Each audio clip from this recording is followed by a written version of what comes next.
Hey guys, it's the Blue Ninja 69 here, and today I'm bringing you guys a review on the Crosman Stinger P90.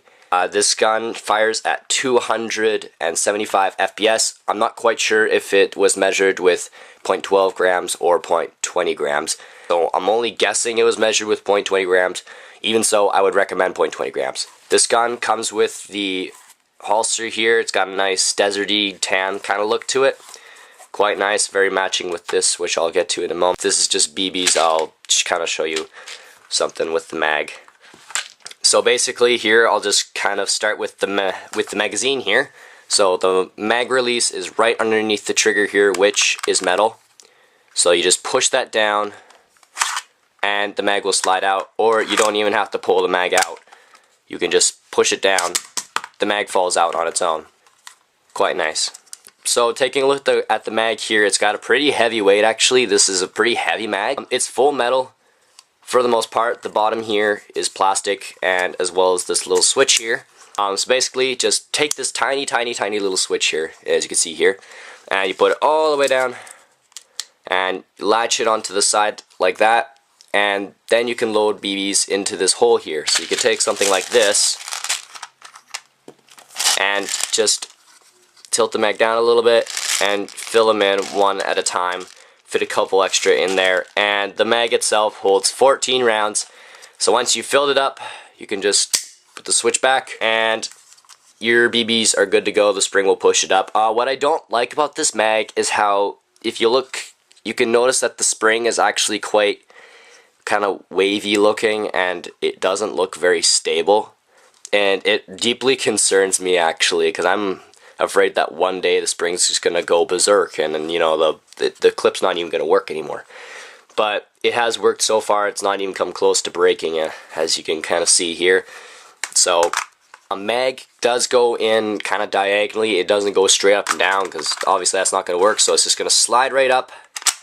It's gonna make a nice click sound, and you can feel it click in, and it's got a really nice feeling to it. Okay, so now we'll go to the exterior of this gun itself. As you notice right away, it's got this nice texture here, this deserty texture, and it's got this bumpy feeling here, bumpy texture. And this is actually really nice, because it gives the gun a very unique look compared to all the other Springer pistols that you find at your local Canadian Tire or Princess Auto, and so on. This gun also comes in a olivey, pukey, disgusting, foresty woodlands color, but it also looks really nice. I just picked the desert one because that was really the only option I had. I didn't see the forest one there. A few weeks after I got this gun, then I saw the forest one, and then, you know, there's two versions of this gun with this texture here, and that's just basically what makes this gun stand out. As you can tell from the transparent plastic, this is an entry-level spring pistol, obviously. There is the safety switch right here. There is a S and an F engraved into there, so you just switch towards whatever side. How I kind of figure it out, since you can't really see the letters that well, it's whatever color is not behind the plastic, that's what mode is on. So the fire mode here, red, it's not behind the plastic, so it's on. Now it's behind the plastic, so it's off. And same with kind of safety, vice versa. So that's kind of how I figure it out. I find it much easier to kind of figure it out that way. So you pull, the barrel first. Barrel, as you can see, is metal, obviously. It looks quite, you know, well lined up, quite accurate looking, look nice and straight. Actually, it kind of looks kind of cool looking into the barrel like that, which I kind of shouldn't be doing, but especially when I'm pointing it at the camera. So pulling the thing back here, I'm doing it kind of awkwardly.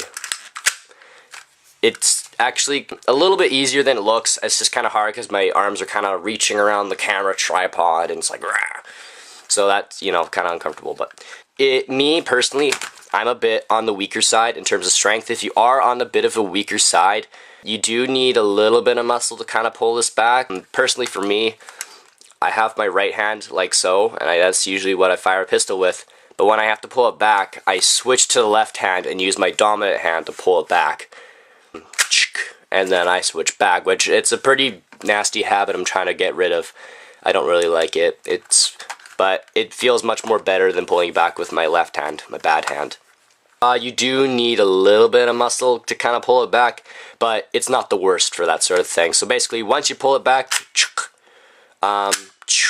just like that, sound effects, yeah.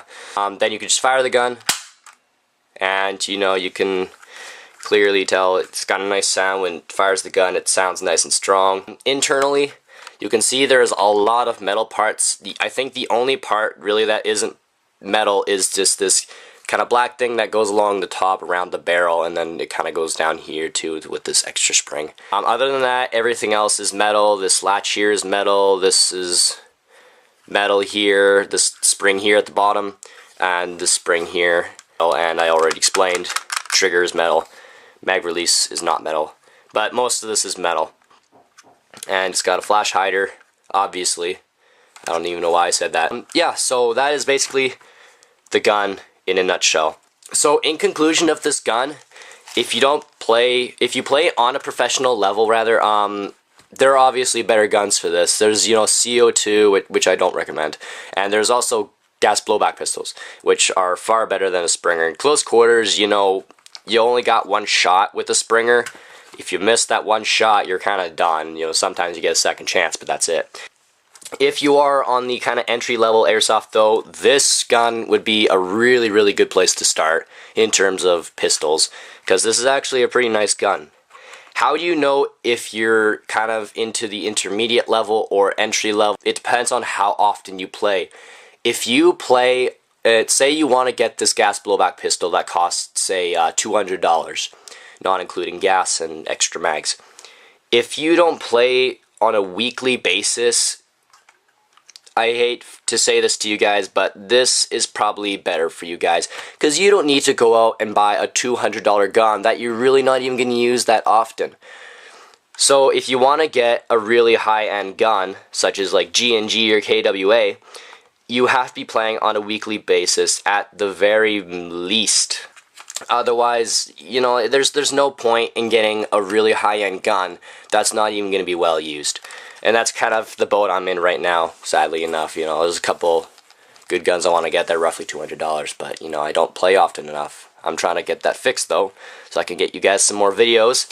And, yeah, so that is basically my opinion for you guys, and I hope you take that into account.